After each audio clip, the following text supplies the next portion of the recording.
Tokyo, 1989. They said the rain that year never stopped falling. And in one forgotten apartment on the hill, a young couple moved in, believing they'd found peace. But when the clock struck 2:17 a.m., a child's voice began to whisper from the balcony. A voice that should not exist. A voice that was waiting for someone to answer. Greater than, Onii-san, open the door. Some stories are not told to scare you. They're told to warn you. Because in Japan, the rain never forgets. Chapter 1. The Apartment on the Hill. Tokyo, the rainy season of 1998. A young couple, Kenji and Aiko, had just moved into a small apartment on the outskirts of Suginami Ward. The building sat halfway up a narrow slope, its iron railings eaten by rust, its concrete walls streaked green with moss. Still, Aiko loved it. There was a small balcony overlooking a patch of forest, always covered in drifting morning mist. Greater than, it's so quiet here, Aiko said, wiping the glass door.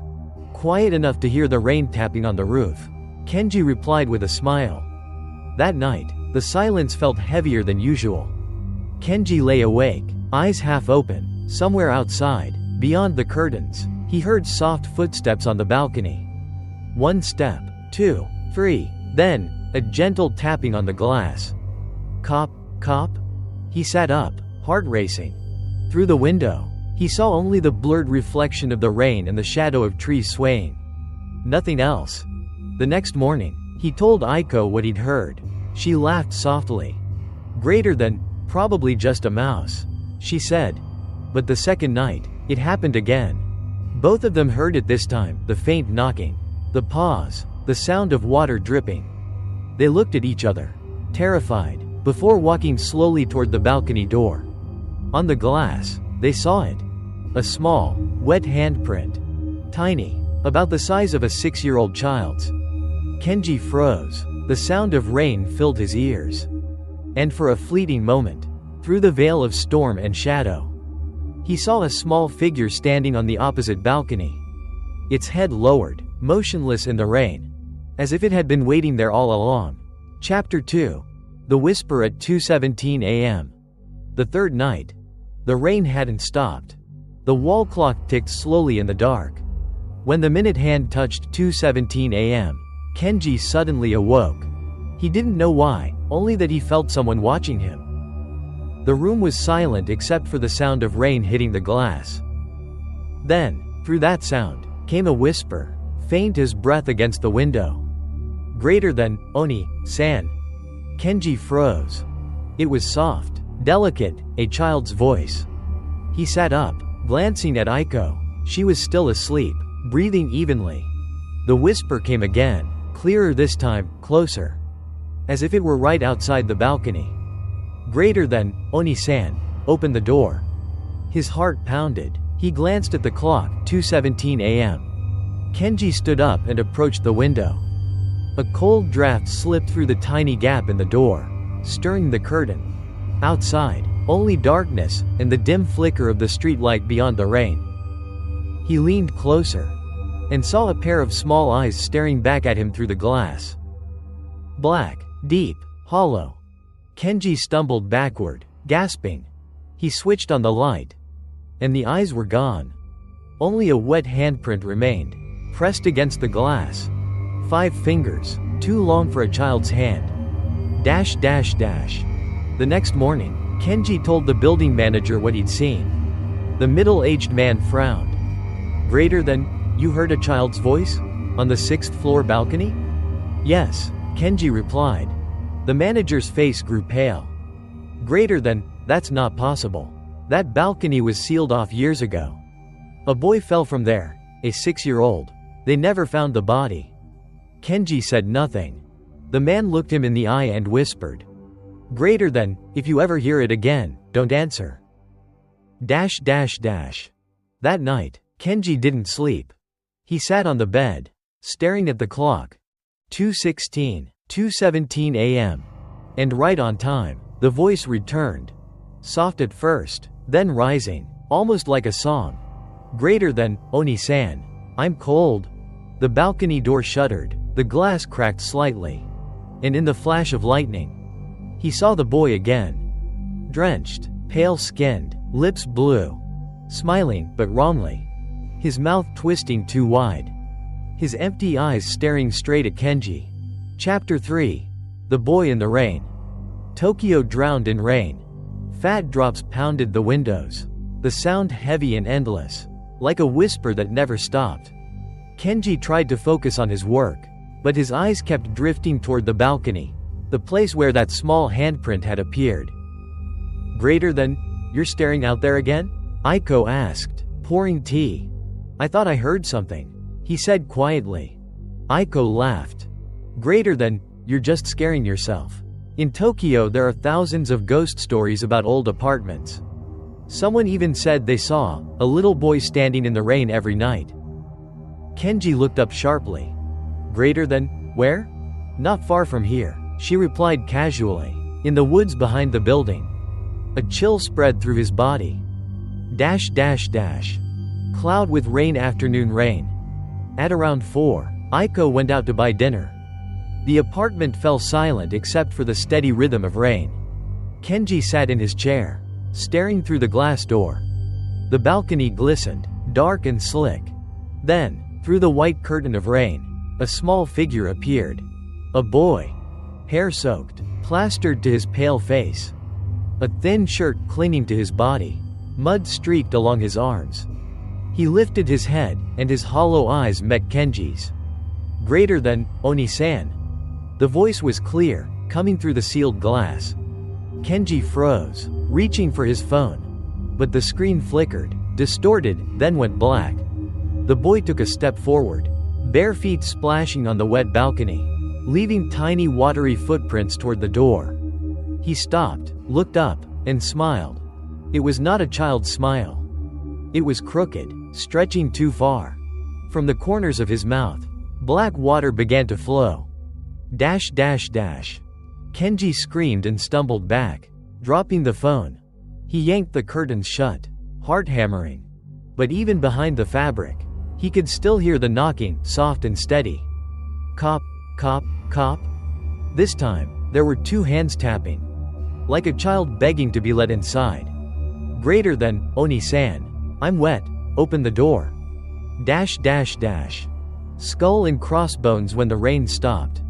Aiko returned to find Kenji sitting on the floor, pale and trembling. He pointed toward the balcony, but it was empty. She turned on the light. A small puddle of water glistened beside the glass door. Floating in it, a white button, tiny and frayed at the edges. Aiko picked it up, eyes wide. The button was old, yellowed, as if it had been underwater for years. That night, Kenji said nothing. But as he drifted into uneasy sleep, the glass door quivered, and a whisper slipped through the rain. Greater than, Onii-san, see you tomorrow. Chapter 4. The Locked Balcony Door. That night, the rain wouldn't stop. Each drop hit the glass like 1,000 tiny fingernails, tapping and scraping in rhythm. Kenji sat against the wall, eyes hollow from sleepless nights. Aiko tried to act calm, but she avoided looking toward the balcony entirely. Greater than, you locked the door, right? She whispered. 3 times, Kenji said hoarsely, and I tied it with wire. He had checked everything, the latch, the extra lock, even the hinge bolts. No gaps, no openings. Nothing could get in. Not anymore. Crescent moon 2:17 a.m. The ticking clock filled the silence. Kenji's breath grew shallow as he watched the minute hand crawl toward that cursed hour. 2:16, 2:17. The temperature dropped instantly. A fog began to spread across the glass. Then, through that mist, a small handprint pressed against the window from the outside. Water trickling down from its palm. Greater than, Onii-san. Let me in, I'm cold. Kenji clenched his fists. Greater than, no, I can't. Aiko grabbed his arm. Greater than, don't say anything. Kenji, don't answer it. The knocking turned into scratching, slow and desperate, fingernails dragging down the glass. Then, silence. Fog morning. When they finally opened their eyes, Sunlight seeped through the curtains. Kenji sat up, groggy. The balcony door was still locked, wire intact, latch secured.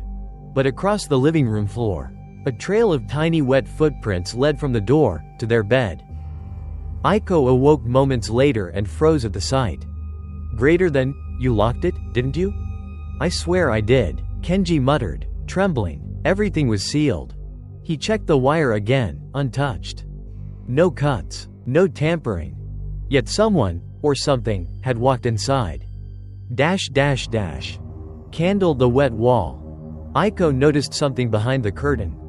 On the wall near the door, a streak of moisture ran from ceiling to floor. In the middle of that streak, drawn with a tiny wet hand, were 3 trembling Japanese characters.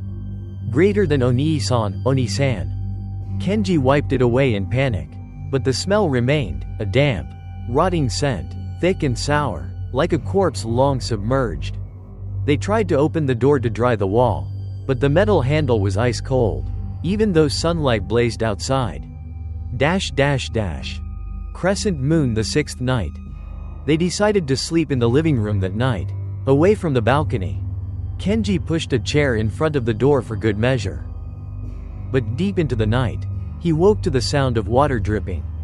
Tack, tack, tack. He turned on the lamp. A fresh puddle glistened beside the chair. Drops fell from the ceiling, though there were no pipes above. Aiko stirred, following his gaze upward. And there, on the ceiling, small handprints pressed from the other side.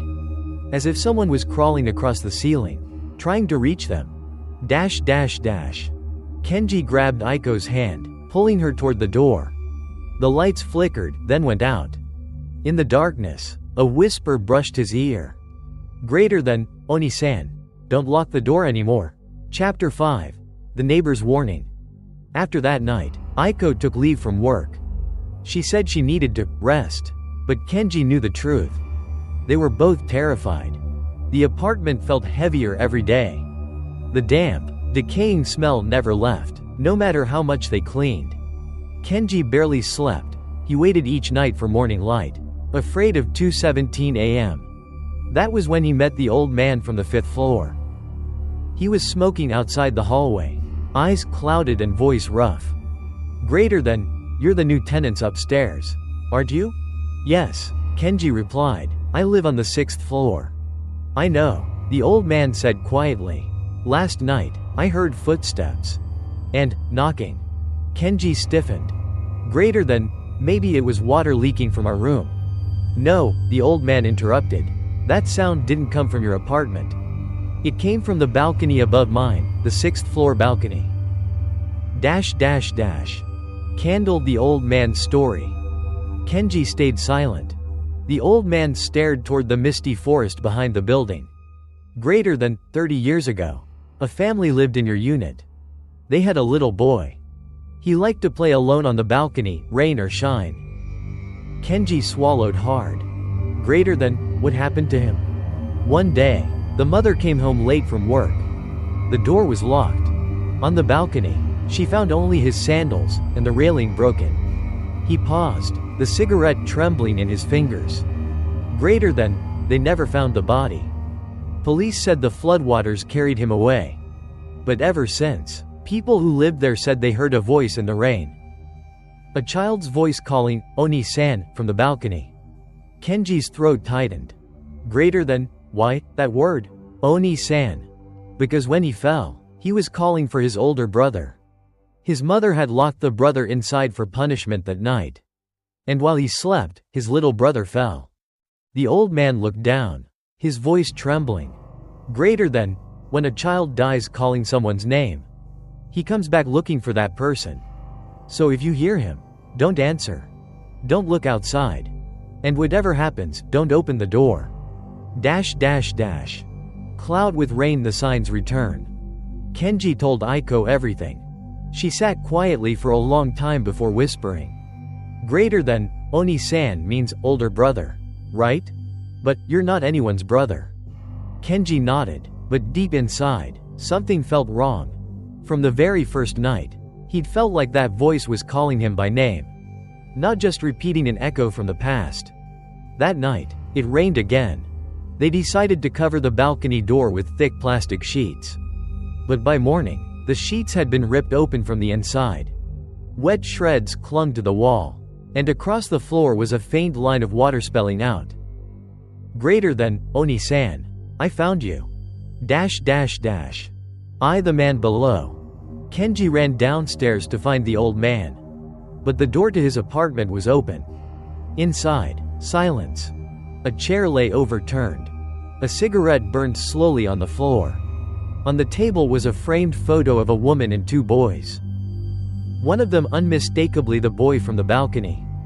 On the back of the photo, written in a shaky hand, "Greater than, 1989 the last day." A newspaper lay beside it. The print faded. "Greater than, elderly man, 65, dies after falling from 5th floor balcony. Police suspect accidental fall during rainstorm." Chapter 6. The photo that changed everything. After the sudden death of the old man from the 5th floor, a suffocating silence settled over the building. Most of the tenants moved out quietly, leaving empty hallways that echoed with the sound of dripping water.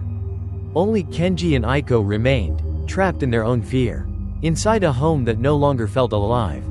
Aiko stopped sleeping. She said that every time she closed her eyes, she saw the boy standing outside the balcony, watching her through the curtain, never blinking. Kenji tried to deny it. He wanted to believe the mind could embed ghosts. Until the day Aiko took that photograph.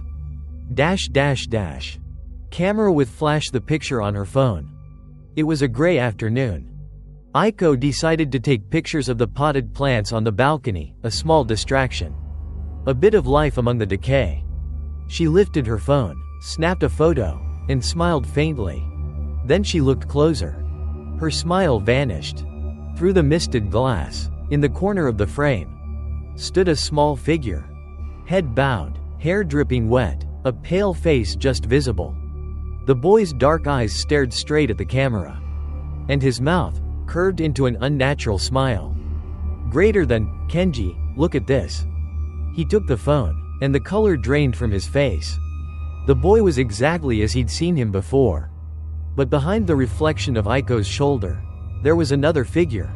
Standing directly behind Kenji. Candle the one behind. Kenji zoomed in. It was the blurry shape of a man, tall, gaunt, hair hanging over his face. The eyes were rolled upward, completely white, and one thin hand rested on Kenji's shoulder. But when the photo was taken, Aiko had been alone.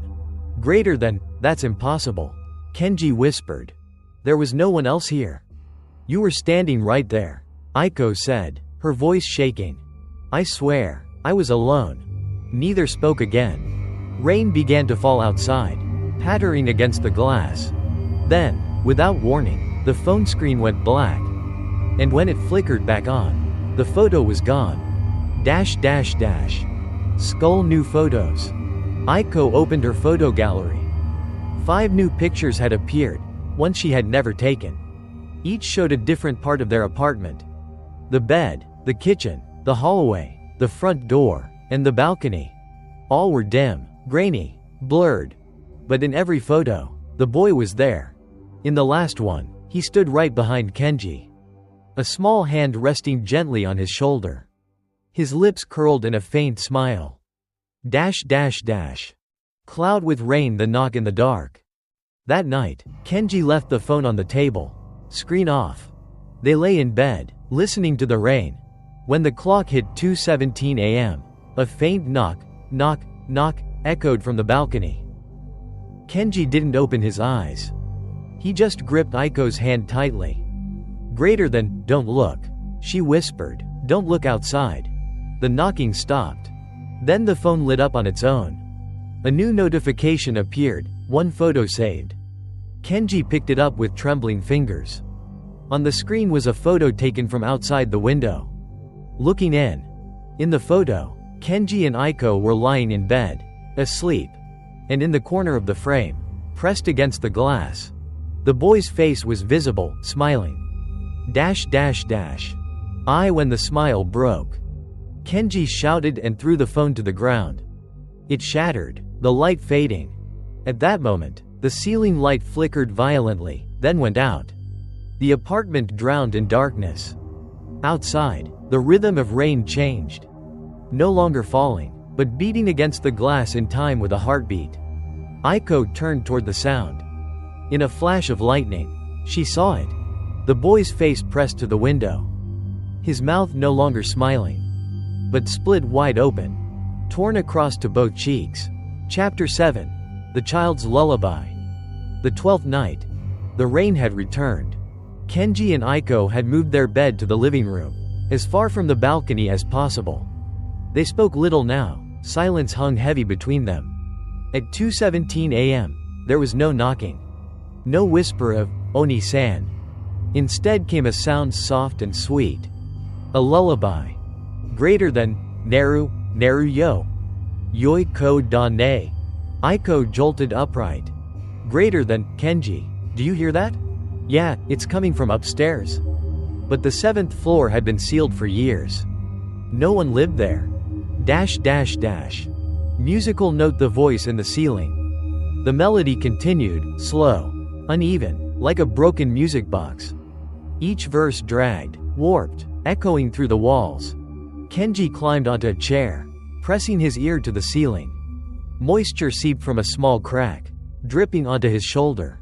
He wiped it away, thick, dark, with the metallic scent of blood. Aiko trembled behind him. Greater than, "Please, Kenji, step back." He didn't listen. He kept his ear against the plaster. This time he heard two voices. One high and childlike, the other low and hoarse. A man's voice. Not a father's, not a priest's. A dead man's voice singing along with the child. Greater than, "Neru, Neru yo. Onii-san mo. Dash dash dash." Candle the whisper. The lullaby stopped. Absolute silence. Kenji leaned closer. And right beside his ear, through the damp wall, a whisper breathed. Greater than, "Don't let him sing alone." The lights flickered, then died. Aiko screamed as the ceiling darkened, slick with moisture. Dozens of small handprints spread across it, crawling downward. Dash dash dash. Skull inside the ceiling. The next morning Kenji demanded access to the 7th floor. The manager turned pale. Greater than, "Nobody goes up there, the roof's collapsing." Kenji begged until the man relented. The key screeched in the lock, the door creaked open. Air heavy with mildew poured out. The room was empty, walls cracked, floor coated in dust. But in one corner stood a tiny wooden bed. A moldy blanket draped over it, and beside it, a cracked Japanese doll, its porcelain face split in two. Next to the doll lay a framed photograph. A young woman holding the same boy who haunted their balcony. Behind the frame, stuck to the back, a note blurred by water. Greater than, "If he sings, lull him to sleep, or he'll never stop crying." Dash dash dash. Cloud with rain the next night. Back home, Kenji and Aiko decided they would leave at sunrise. But as darkness fell, the lullaby began again. This time everywhere. In the walls, in the floor, in their heads. Greater than, "Don't listen." Kenji said, "Don't sing." "I'm not," Aiko whispered. He turned toward her. Aiko's lips were moving, matching every word of the song. Eyes wide, fixed on the balcony. Her voice blended perfectly with the child's. Sweet, soft, mechanical. Kenji shook her, shouting her name. Aiko tilted her head, smiling faintly. And in a voice that wasn't hers, murmured, "Greater than, Onii-san, sing me to sleep." Chapter 8. The History of the Building. After the night Aiko sang the lullaby, Kenji knew he couldn't stay any longer. He went to the Suginami Public Library to dig through old records of the Hino Heights complex, the place that had become their prison. The papers were yellowed, damp, and stuck together. But one report still held legible words that made his blood run cold. Greater than, Hino Heights apartment, site of 3 consecutive deaths in 1989. Dash dash dash. Scroll the first deaths. The first incident was in June 1989. A 6-year-old boy fell from the 6th floor balcony during a heavy rainstorm. The body was never recovered, ruled as an accident. 2 weeks later, the father leapt to his death from the 5th floor. The very same unit where the old man had lived. 3 months later, the mother was found hanging in the 7th floor unit. Her body beside a traditional Japanese doll. Her mouth still murmuring a lullaby. After that, the entire 7th floor was sealed. The building fell into decay. The original owner went bankrupt. Records of the construction were lost. Only a single note was left inside the archive folder, written in shaky handwriting. Greater than, the boy hasn't left. Don't let him sing. Don't let anyone answer him. Candle the woman in the photo. Kenji's hands trembled as he looked at the photograph he had found upstairs. The young mother and her son. Her face seemed familiar, unsettlingly so. When he returned home, Aiko was sitting motionless in front of the dark television screen. He held out the photo. Greater than, do you recognize her? Aiko stared, then whispered, her voice trembling. Greater than, Kenji. I saw her last night, in the mirror. She was singing to me. Cloud with rain the erased files. Kenji called the real estate management company, desperate for more answers. A woman answered, her voice barely audible over static. Greater than, you're calling about Hino Heights? That building, it shouldn't exist anymore. What do you mean? It was supposed to be demolished in 1990, after a failed purification ritual. But one apartment was still occupied. The 6th floor. The line crackled, then went dead. Kenji turned, dread rising in his chest.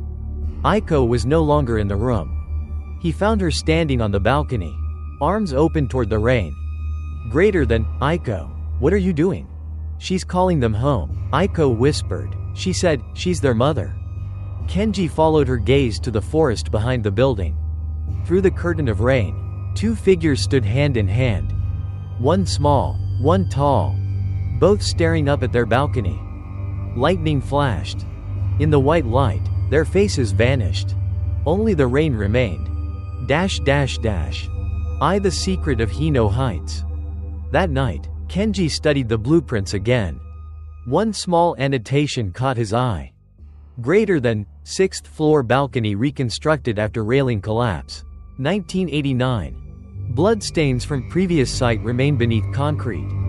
Do not remove, do not open. He stared through the glass door. The old rust-colored streak still marked the railing. Not rust at all, but dried blood. And above it, faint but permanent, was a tiny handprint that no one could wash away. Chapter 9. The rain returns. The rain had not stopped for 3 days. It was not normal rain, but something thicker, heavier, as if the sky itself was rotting. The sound filled the apartment like a pulse, endless and suffocating. Kenji placed buckets everywhere, yet the water didn't fall from the ceiling. It seeped from the walls, oozing through cracks as though the building itself was weeping. Aiko sat curled on the sofa, eyes blank. Greater than, Kenji, there's something in the water. It's just the sound. Aiko, calm down. No, it's talking. Cloud with rain the voice in the drops. Kenji listened. Tack, tack, tack. Each drop hit the floor, but beneath the sound, he heard faint murmurs. Greater than, Onii-san? Play with me? He froze. Every droplet carried a voice, childlike, whispering through the air. Tiny bubbles formed on the wet floor. And inside each bubble was a small face, smiling before it burst. Aiko covered her ears. Greater than, stop it. Stop talking. The whispers grew louder. Water poured faster, rising around their ankles, cold and black. From the rippling surface, a tiny hand reached up and grabbed her leg. Candle the apartment floods. Kenji pulled Aiko onto the bed. Water surged higher, glistening under the flickering light. The walls pulsed, slick and breathing, covered in child-sized handprints that bled down the plaster. Greater than, it's inside. Aiko whispered, the boy's inside. Kenji tried to stay calm. But then he saw footprints forming on the wet floor. Small, bare feet moving slowly toward them. step by step. Then, through the rippling reflection, the boy appeared, standing in the center of the room, his soaked hair clinging to his pale face, his eyes dark and hollow. He smiled. Greater than, Onii-san, it's raining again. Fog laughter in the rain. Kenji pulled Aiko toward the kitchen, but laughter filled the apartment. High-pitched, echoing, bouncing from wall to wall. Aiko pressed her palms against her ears. Greater than, he's laughing inside my head, make him stop. Kenji ran to the front door, trying to escape, but as soon as he opened it, a wave of black water crashed through, slamming him to the ground. The water stank, metallic, decayed, and cold. Dozens of small hands reached out from within, grabbing, pulling. Greater than, Onii-san, don't leave, stay and play. Kenji fought to his feet, dragging Aiko with him. But when he turned, she was standing still. Her face calm, eyes unfocused. Water rising around her knees. Greater than, she's calling me. Aiko murmured. The boy says, Mom is home? Kenji followed her gaze. In the storm outside, two shadowy figures stood by the trees. One small, one tall. Both watching the 6th floor balcony. A flash of lightning. They were gone. Skull when the rain stopped. The next morning, the building manager came to check the noise complaints. The 6th floor apartment was dry. Not a single drop of water. Aiko sat on the floor, blank-faced, holding a single white button in her hand. Kenji was gone. Vanished. On the wall near the balcony, faint words were scrawled in dripping strokes. Greater than, it's raining again. Onii-san. Chapter 10. The Window Reflection. 3 days after Kenji disappeared, the rain finally stopped. The sky over Tokyo was clear, almost unnaturally so. But inside the 6th floor apartment, the air was still damp and cold, as if the storm had never truly left. Aiko sat on the floor, her eyes hollow, clutching a white button in her trembling hand. She hadn't left since that night. She still believed Kenji was somewhere nearby, not dead, just not back yet. Greater than, you promised. She whispered softly. You said you'd never leave me alone. The balcony door glimmered in the sunlight. For the first time in days, the reflection on the glass was clear. And in it, Aiko saw Kenji. Eye the face in the glass. She gasped, the button falling from her fingers.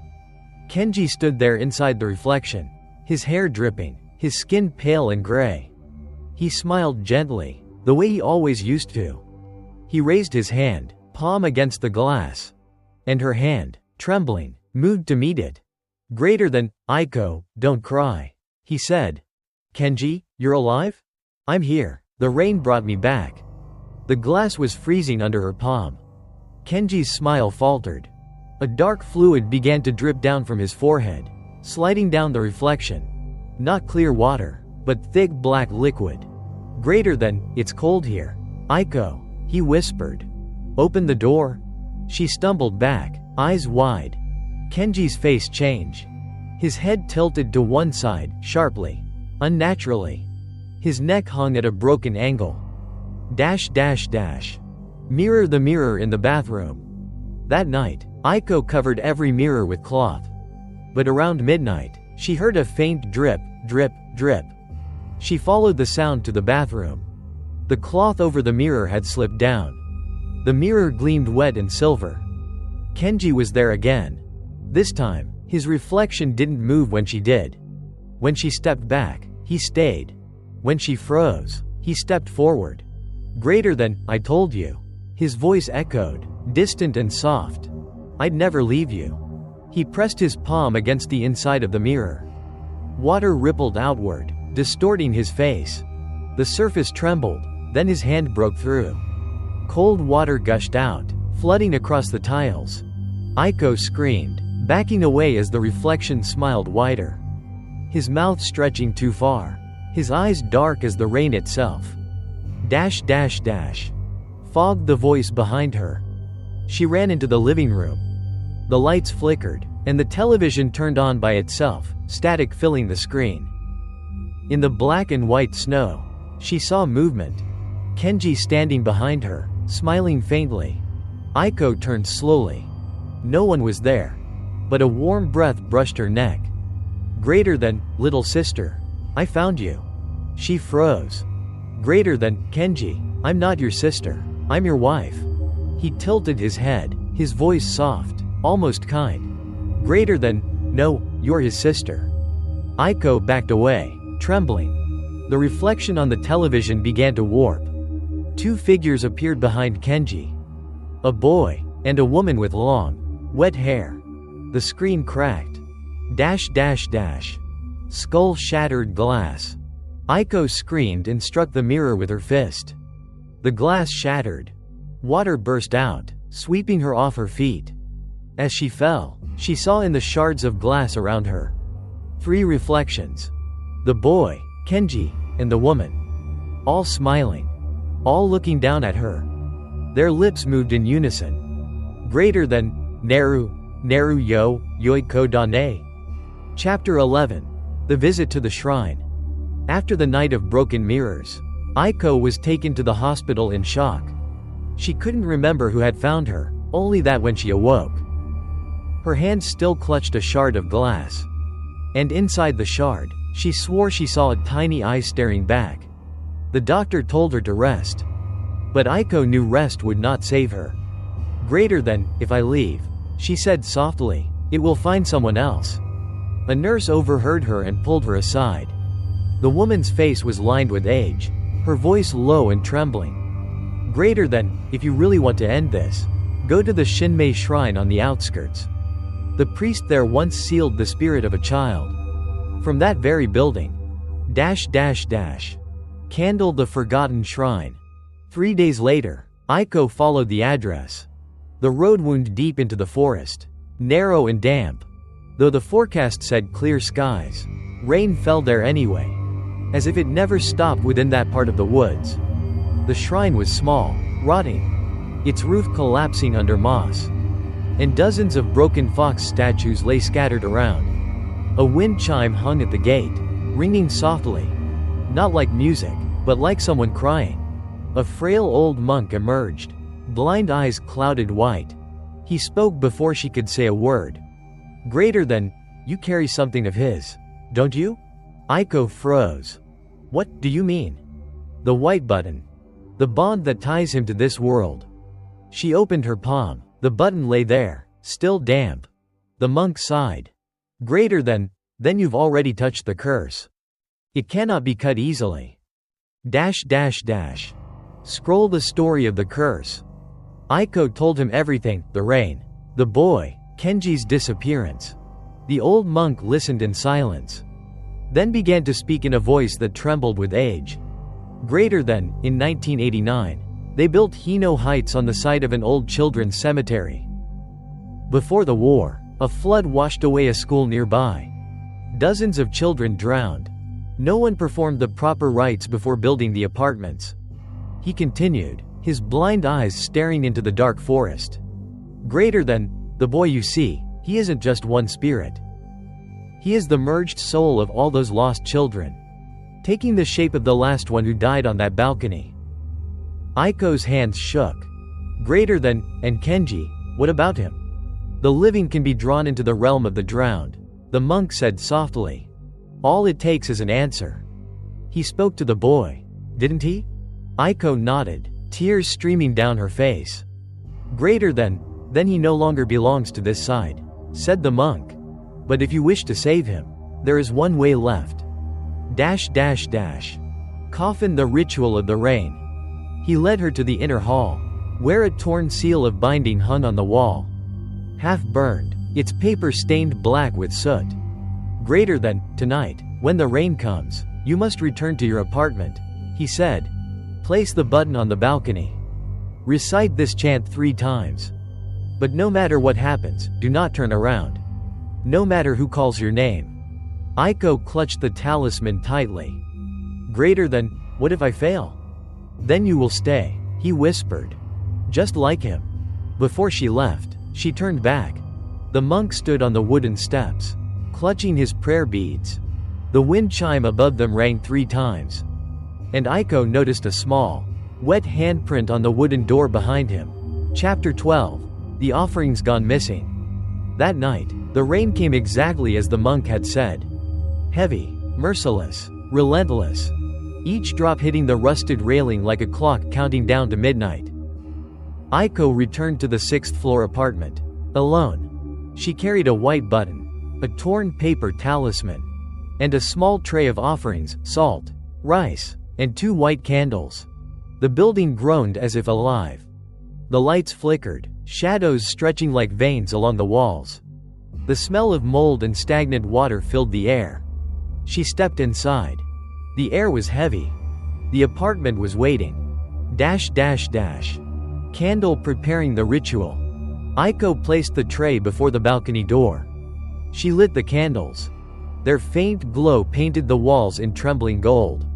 In the center of the tray, she set the white button, sprinkled salt around it, and pressed the monk's talisman onto the glass door.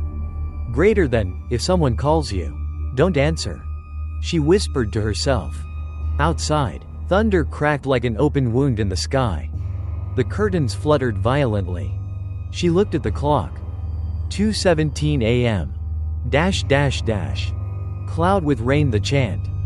Aiko knelt, closed her eyes, and began the incantation. Greater than, Mizu ni care.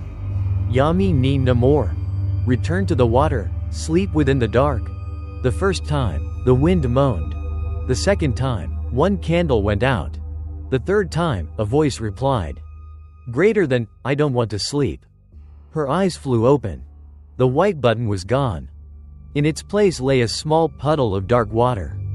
The smell of rot and iron filled her lungs. The remaining candle burned green.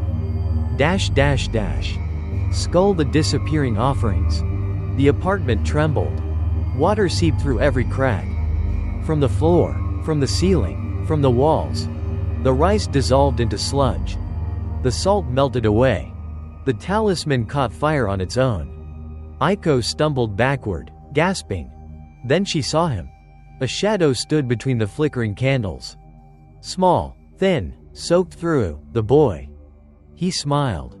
Greater than, Onii-san. And behind him, Kenji. Drop of blood the return. Kenji stepped forward, drenched, his eyes hollow. His voice was calm, but wrong. His tone no longer human. Greater than, Aiko, you called me back. Kenji, it's really you? I told you, didn't I? The rain brings me home. Tears welled in her eyes. She reached for him and froze. His skin was ice cold, soft, and slick like wet clay. When she touched him, her fingers sank slightly into his arm. Kenji's smile widened. Greater than, you kept your promise, now I'll never leave again. From his eyes, black water streamed down. He turned toward the boy beside him. The child looked up and whispered. Greater than, Onii-san came home. Mama will be happy. Coffined the open door. A gust of wind shattered the window.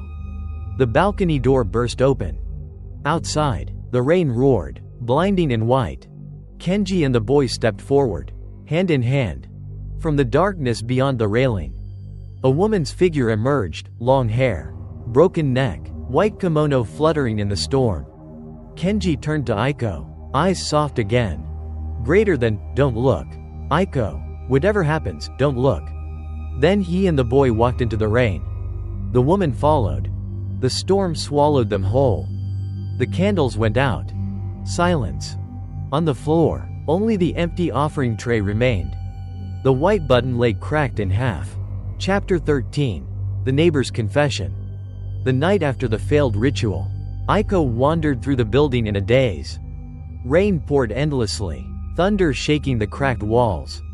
For reasons she could not explain, her feet led her back to the 5th floor.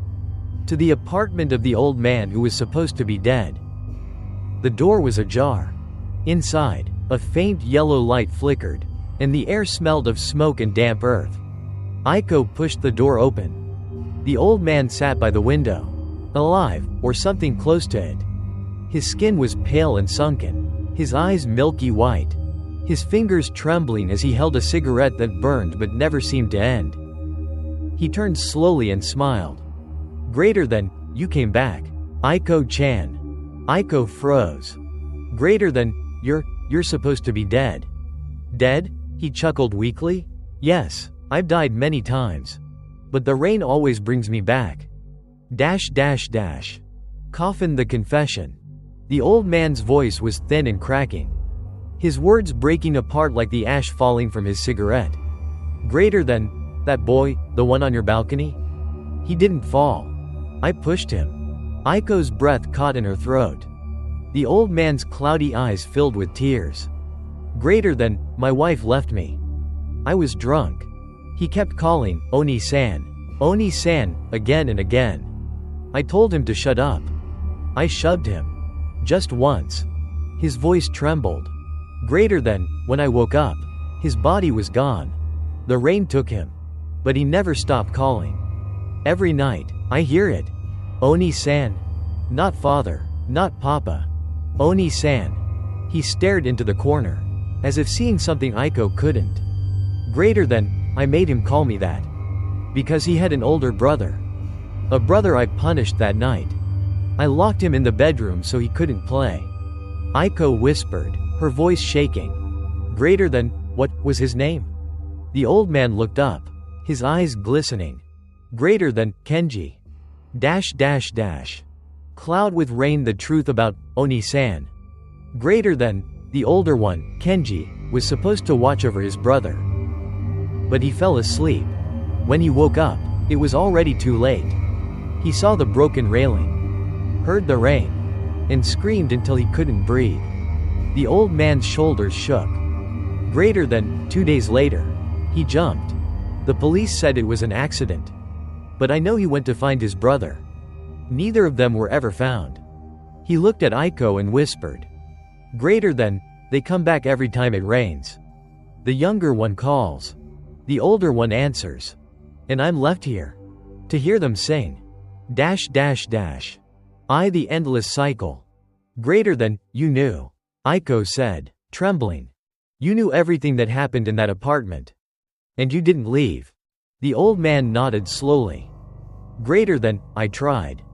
Every year, I leave before the rainy season. But the rain always finds me. When it starts to fall, I wake up here again. Same room, same cigarette, same night. The flame of his candle stretched upward, flickering wildly. On the wall behind him, 2 shadows appeared. The silhouettes of 2 children holding hands.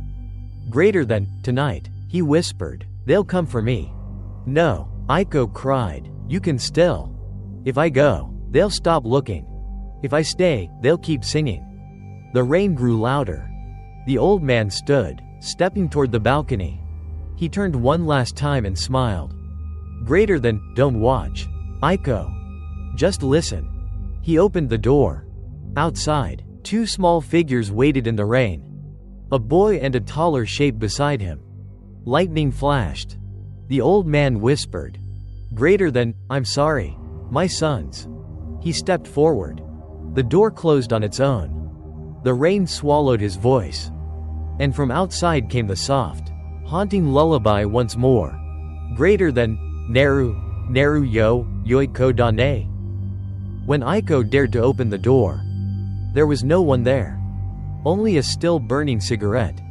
And a fading footprint dissolving in the rain. Chapter 14. The last night on the balcony. The final night. The rain fell harder than ever, hammering the roof like 1,000 fists. Lightning tore open the sky, turning the clouds into veins of white fire. Every light in Hino Heights flickered. And the building groaned as though it were alive and suffering. Aiko knew this was the end. If she didn't finish it tonight, the curse would never rest. She returned to the 6th floor apartment, the place where everything had begun. In her hand was the last talisman. A fragile piece of yellow paper sent to her by the monk before he vanished. On it, written in trembling ink. Greater than, seal it in the rain. Or drown with it. Dash dash dash. Cloud with rain the apartment awakens. As soon as she stepped inside, the temperature dropped. The walls began to leak again, trails of black water crawling like veins across the wallpaper. The air stank of rust, mold, and something older, decay. Every light flickered. Every shadow trembled. The building was breathing. From somewhere deep in the walls, she heard a lullaby rising once more. Greater than Neru, Neru yo, Yoiko dane. But now, it wasn't just one voice. It was three, a boy's, a man's, and a woman's, singing together, slow and broken, their words echoing like prayers underwater. Aiko clutched the talisman to her chest. Greater than, if the ceiling fails, she whispered, the rain will consume us all. The brothers appear.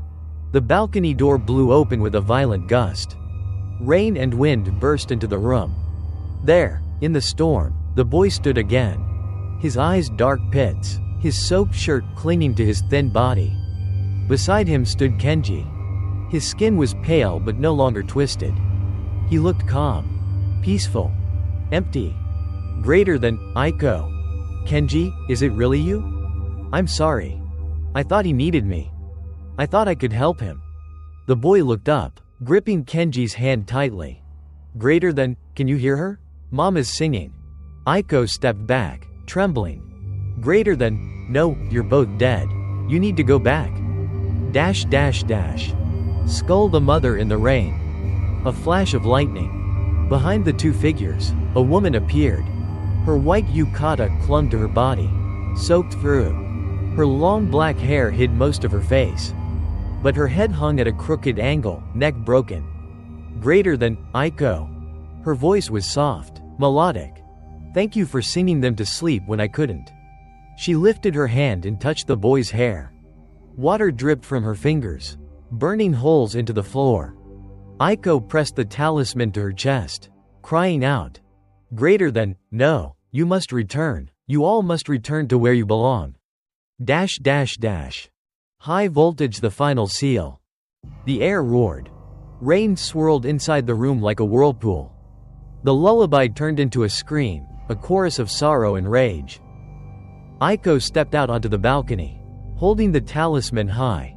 Her voice broke as she shouted into the storm. Greater than, Mizu ni care. Yami ni namor. Return to the water, sleep in the dark. The talisman flared, glowing white. The boy screamed, clutching Kenji's hand. The mother shrieked, her voice echoing through the rain like breaking glass. Kenji turned to Aiko, his eyes soft again. Greater than, thank you, now I can sing him to sleep. He knelt, holding the boy close. Their forms began to blur, dissolve, and fade into the downpour. The woman followed, her body disintegrating into mist. The talisman in Aiko's hand burst into flames, light so bright it erased everything. Candle after the storm. Morning. The rain had finally stopped. The sky above Tokyo was bright and blue. When the authorities entered the 6th floor apartment, they found it empty. No signs of struggle. No water damage. Only a faint smell of rain and a wind chime swaying by the open balcony. On the railing lay 3 white buttons, arranged neatly side by side. And on the floor, half faded, a line of writing smeared by dried water. Greater than, Neru yo, Yoiko dane.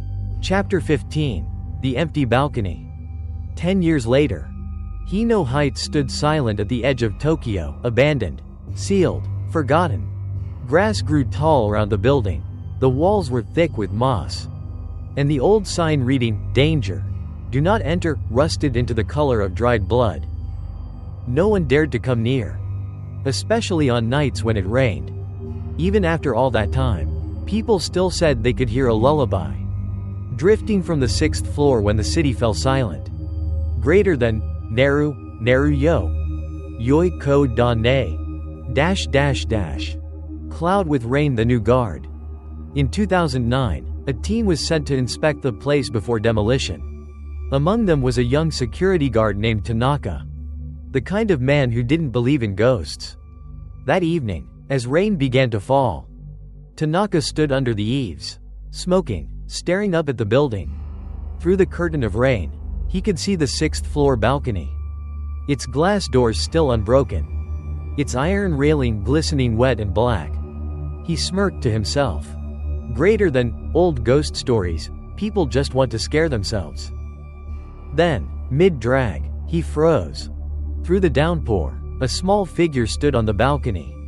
A child, head lowered, soaked, silent. Lightning flashed. And for a single heartbeat, the boy lifted his face and smiled. Candle the 6th floor. The next morning, Tanaka told the others. They laughed, teasing him for seeing things in the rain. Still, they went upstairs together to check. The 6th floor door was locked. No sign of intrusion. But the floor was soaking wet. Even though the ceiling above was perfectly dry. In the center of the room lay a single object. A white button, old and cracked. One of the workers picked it up, joking. Greater than, maybe the ghost dropped his shirt. At that exact moment, a sound echoed. 3 soft knocks against the balcony glass. Cop, cop, cop. They turned as one. The glass door was shut tight. Beyond it, rain fell in steady sheets. And faintly, against the fogged surface, tiny handprints appeared one by one, like a child pressing from the other side. Then came the whisper. Greater than, Onii-san? Tanaka dropped the button. The sound of it hitting the floor was lost beneath the rain. As he bolted from the room without looking back. Fog aftermath. That night, the demolition was postponed. A week later, the project was cancelled entirely. No one ever said why. The lead engineer died in a car crash the following day. Since then, Hino Heights has remained untouched. A dark shape on the hill, swallowed by ivy and rain. And on stormy nights, people still say they can see a small boy standing on the 6th floor balcony, looking down at the street with a gentle smile. Sometimes, there's another figure beside him. A man, tall and silent. And if you listen closely, you'll hear a woman's voice humming softly behind them. Greater than, sleep, my good child. The building was demolished. The rain stopped. But the song never faded. Even now, when thunder rolls over Tokyo, and the night smells of rust and wet concrete, look up. You might see a boy standing on a balcony that no longer exists, smiling through the storm. Greater than, Neru yo, yoi kodane? Some ghosts rest in graves. Others wait for the rain. Candle the boy on the balcony. Like and subscribe to Whispering Dark Tales for more chilling ghost stories.